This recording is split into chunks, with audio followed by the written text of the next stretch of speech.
अस्सलाम वालेकुम guys and welcome to quick market update. तो लास्ट 24 आवर्स से बिटकॉइन अपने 60,000 वाले जोन में ही ट्रेड कर रहा है। इसके अलावा हमें ऑल्स में भी कुछ मोमेंटम देखने को नहीं मिला है। तो आज की अपडेट में हम सबसे पहले टेक्निकल एनालिसिस को देख लेंगे, उसके बाद ऑन चैन एनालिसिस को देख लेंगे, देन हम फंडामेंटल्स पे भी बात कर लेंगे। लेकिन उससे पहले अगर अभी तक आपने लेजेंड एक्स क्रिप्टो को सब्सक्राइब नहीं किया तो अभी सब्सक्राइब करें और साथ ही लगे बेल के आइकॉन पर भी क्लिक करें, क्योंकि इस चैनल पर आपको डेली बेसिस पर ऐसी अपडेट्स मिल जाती हैं। इसके अलावा क्रिप्टो का कंप्लीट कोर्स इस चैनल पे अपलोड हो रहा है। आप प्लेलिस्ट वाले सेक्शन में आकर इस प्लेलिस्ट को चेक कर सकते हैं। तो हम आ चुके हैं बीटीसी के वीकली टाइम फ्रेम के अंदर, और यहाँ पर आने के बाद मैंने आपको बताया था कि अगर बिटकॉइन क्लोजिंग दे देता है 61,500 के ऊपर तो इस बुल फ्लैग की अपर रेजिस्टेंस लाइन को भी टच कर सकता है। उसके बाद आ जाते हैं डेली टाइम फ्रेम के अंदर, और यहाँ पर आने के बाद हमने अपने 58,000 वाले रेजिस्टेंस को तोड़ दिया था। उसके बाद बिटकॉइन ने ऊपर की साइड पर मूव किया था और बिटकॉइन ने 63,000 के लेवल से रिजेक्शन ली थी। देन बिटकॉइन अभी इसी जोन के अंदर ट्रेड कर रहा है। इसके अलावा आप आरएसआई में भी देख सकते हैं कि हमारे पास गोल्डन क्रॉस हुआ है, और जब जब गोल्डन क्रॉस हुआ है हमें बिटकॉइन के अंदर एक रैली देखने को मिली है।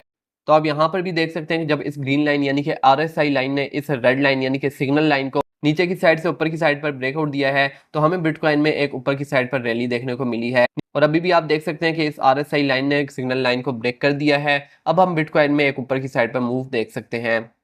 इन लेवल्स को मजीद फिल्टर आउट करने के लिए हम फॉर अर्ली टाइम फ्रेम के अंदर आ जाते हैं और यहाँ पर चेक कर लेते हैं कि आज के हमारे लेवल्स क्या हो सकते हैं। तो बिटकॉइन अपने 63,000 वाले एरिया से रिजेक्ट हुआ है, और यहाँ पर से रिजेक्ट होने के बाद अब बिटकॉइन नीचे की साइड पर मूव कर रहा है। तो यहाँ पर हमारे पास एक ट्रेंड लाइन भी है। तो अगर बिटकॉइन इस ट्रेंड लाइन पर आता है और यहाँ पर से बाउंस कर जाता है तो हम बिटकॉइन को 62,500 63,000 वाले जोन में देख सकते हैं। लेकिन यहाँ पर पॉसिबल ये है कि बिटकॉइन शायद नीचे आए, और अगर यहाँ पर से नीचे आता ट्रेंड लाइन को ब्रेकआउट देता है, उसके बाद इस सपोर्ट को भी ब्रेकआउट देता है, तो हम बिटकॉइन को पॉसिबली 57,800 57,700 पर भी जाता हुआ देख सकते हैं। तो ये 57,700 वाला जोन आपने अपने जेन में रखना है। इसको हम लिक्विडेशन हीट मैप के ऊपर भी अभी देखेंगे।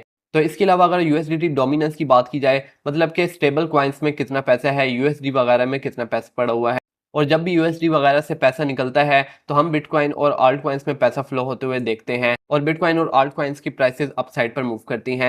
तो अभी आप देख सकते हैं कि यूएसडीटी की डोमिनेंस है वो अपने बियरिश फ्लैग के अपर रेजिस्टेंस से रिजेक्ट हुई है, और अभी हमें इसके अंदर डाउन साइड पर ही मोमेंटम नजर आ रहा है। अभी अगर इसकी आरएसआई की बात करें तो अभी आप देख सकते हैं कि यहाँ पर आरएसआई में डेथ क्रॉसओवर हो चुका है। तो डेथ क्रॉसओवर क्या होता है कि जब आरएसआई लाइन सिग्नल लाइन को ऊपर की साइड से नीचे की साइड पर ब्रेक डाउन दे दे तो हम चार्ट को नीचे जाता हुआ देखते हैं।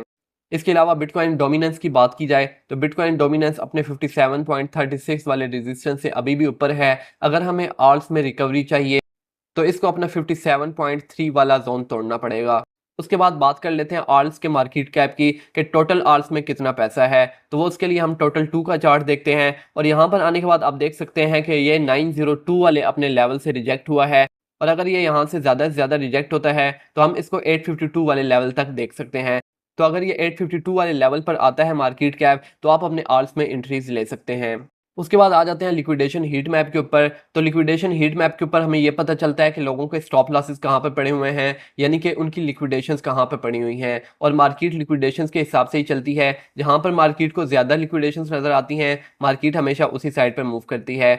तो लिक्विडेशन हीट मैप के ऊपर जहाँ पर आपको येलो लाइंस नजर आती हैं, इसका मतलब ये होता है कि वहाँ पर बहुत ज़्यादा स्टॉप लॉसेस पड़े हुए हैं और मार्केट इन लिक्विडेशंस को ग्रैब करने आएगी। और अभी आप अगर नीचे की साइड पर बात करें तो आप देख सकते हैं कि 57,700 तक हमारे पास तकरीबन 1 बिलियन की लिक्विडेशंस पड़ी हुई हैं। अगर मार्केट यहाँ पर से नीचे की साइड पर मूव करती है तो मार्केट 57,700 वाले लेवल से बाउंस बैक दे सकती है। इसके बाद बात कर लेते हैं क्रिप्टो फंडिंग रेट्स की। तो यहाँ पर आने के बाद आपको 3 तरह के डिजिट्स नजर आ जाते हैं। एक आपको ग्रीन डिजिट्स नजर आ जाते हैं जिसका मतलब यह है कि मार्केट में लॉन्ग पोजीशंस ओपन है। रेड डिजिट्स का मतलब यह है कि मार्केट में शॉर्ट पोजीशंस ओपन है, और व्हाइट डिजिट्स का मतलब यह है कि मार्केट में लॉन्ग और शॉर्ट पोजीशन 50-50 ओपन है। तो अभी आप देख सकते हैं कि अगर ओवरऑल बात करें तो मार्केट में बहुत ज़्यादा लॉन्ग पोजीशंस ओपन है। तो अगर अभी मार्केट ऊपर की साइड पर तो इन लॉन्ग वालों को फायदा होगा, जो कि मार्केट मेकर्स कभी भी नहीं चाहेंगे। तो वो मार्केट को थोड़ा पैनिक क्रिएट करके मार्केट को ऊपर की साइड पे मूव कराएंगे। तो जो ही यहाँ पर थोड़ी बहुत शॉर्ट पोजीशंस ओपन होना शुरू हो जाएंगी तो मार्केट हमें ऊपर की साइड पर जाते हुए दिख जाएगी।